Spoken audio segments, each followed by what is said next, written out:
Oi galera, vamos falar sobre os ciclóstomos e sobre os peixes. Bom, tem muito livro, muito pesquisador que colocam os ciclóstomos dentro do grupo dos peixes, tá? Mas eu prefiro separá-los e muitos outros pesquisadores também, porque os ciclóstomos não fazem parte nem dos peixes ósseos e nem dos peixes cartilaginosos. Então a gente separa primeiro esse grupo, tá? Qual a diferença dos ciclóstomos para os peixes, principalmente? Os ciclóstomos são o que nós chamamos de agnatos, ou seja, eles não possuem mandíbula, diferentemente dos peixes que possuem mandíbula sim, e nós chamamos eles de gnatostômios, beleza? Bom pessoal, os ciclóstomos podem chegar a medir 1 metro de comprimento, então eles têm um corpo alongado que a gente chama de serpentiforme, forma de serpente. Eles têm uma boca redonda, circular, que não tem mandíbula, lembra, né? Eles também não possuem nem escamas e nem nadadeiras. Então, quem são os representantes deste grupo? São os peixes bruxa, chamados também de feiticeiras, e as lampreias, beleza? É muito legal a gente perceber que nos ciclóstomos a notocorda ela persiste até o adulto. E eles também possuem sexos separados, com fecundação externa, e também possuem o que nós chamamos de vértebras primitivas, que são peças cartilaginosas. O peixe bruxa tem muitas glândulas de muco, então ele consegue transformar a água em sua volta em muco para se defender de predadores.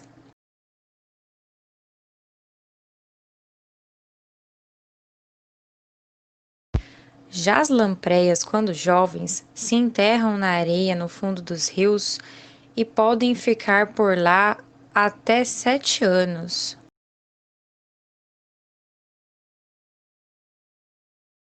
Depois que elas saem da areia, já são lampreias mais desenvolvidas, adultas.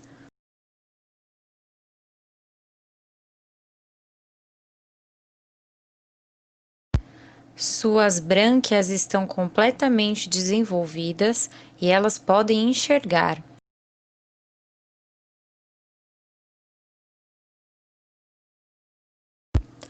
Sua boca circular e também sua língua são cheias de dentes córneos, com os quais ela consegue sugar o sangue de suas presas.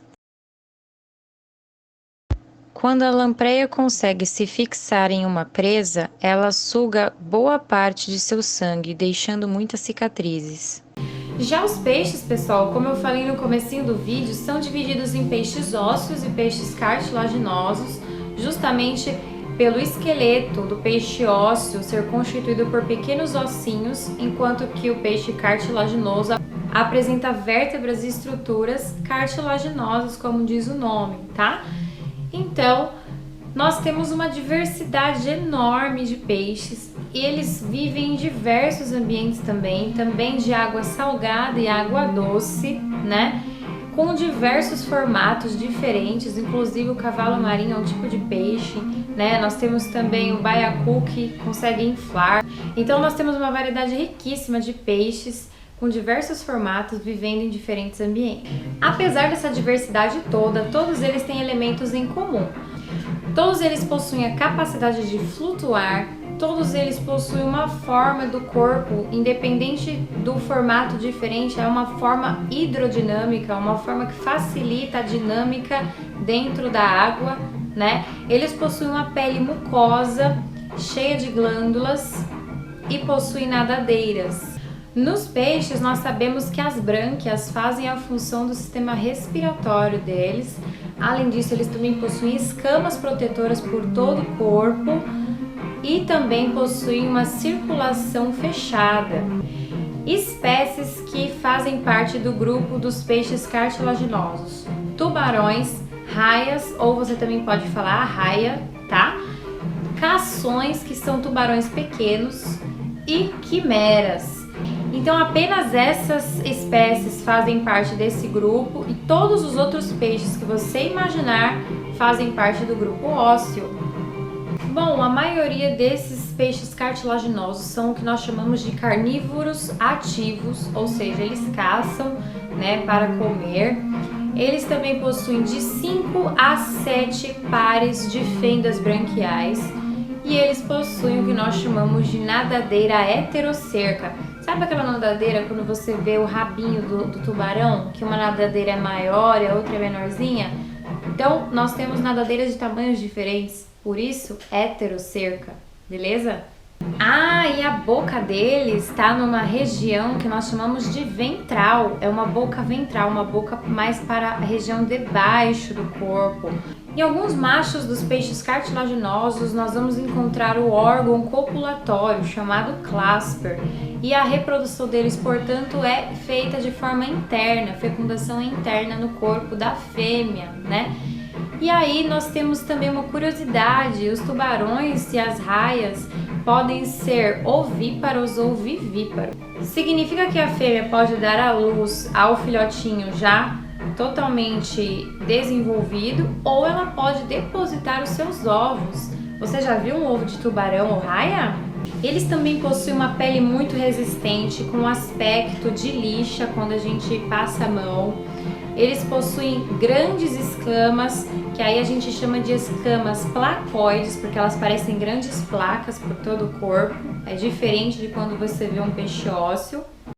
Eles acumulam bastante óleo no seu fígado, o que ajuda ao movimento de flutuação, né? Ajuda com que eles consigam nadar e flutuar na água. E eles também possuem uma prega espiral dentro do intestino para ajudar na absorção de nutrientes.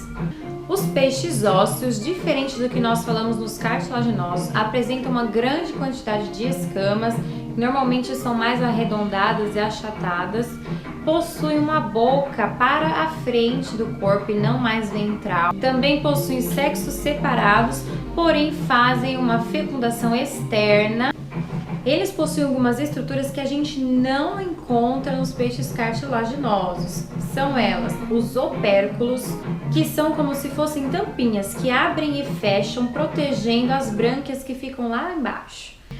Também apresentam o que nós chamamos de linha lateral, que muitas vezes a gente nem acha que aquilo ali faz muita diferença quando a gente olha para o peixinho, para o que seria aquilo, que é um risquinho que a gente vê na lateral do peixe, da cabeça à cauda, e é um órgão importantíssimo sensorial que ajuda o peixe a se localizar, a conseguir nadar de forma correta, a não se chocar com outros animais.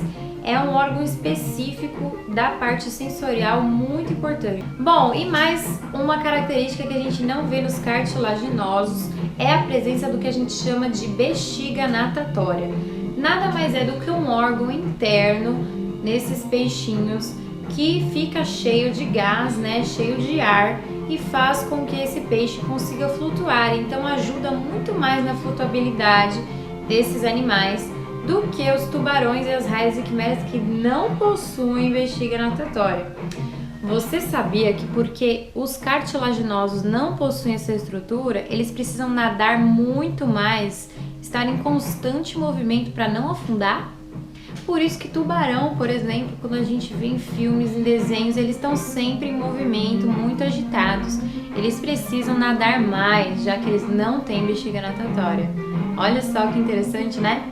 Mais uma diferença dos ósseos é que eles possuem a nadadeira homocerca. A gente falou lá no cartilaginoso que era heterocerca, aqui é homocerca.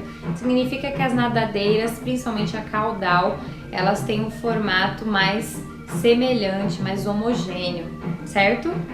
E mais uma curiosidade para vocês de um peixe ósseo aqui do Brasil que é capaz de fazer respiração pulmonar utilizando a bexiga natatória. Olha que coisa incrível, é a piramboia. Muito bacana, né, gente? Bom, espero que vocês tenham entendido um pouquinho desses dois grupos, os ciclóstomos e os peixes, que são subdivididos em ósseos e cartilaginosos. Qualquer dúvida, não deixem de me inscrever aqui no canal, curtam e compartilhem também. Beleza? Tchau, tchau, até a próxima!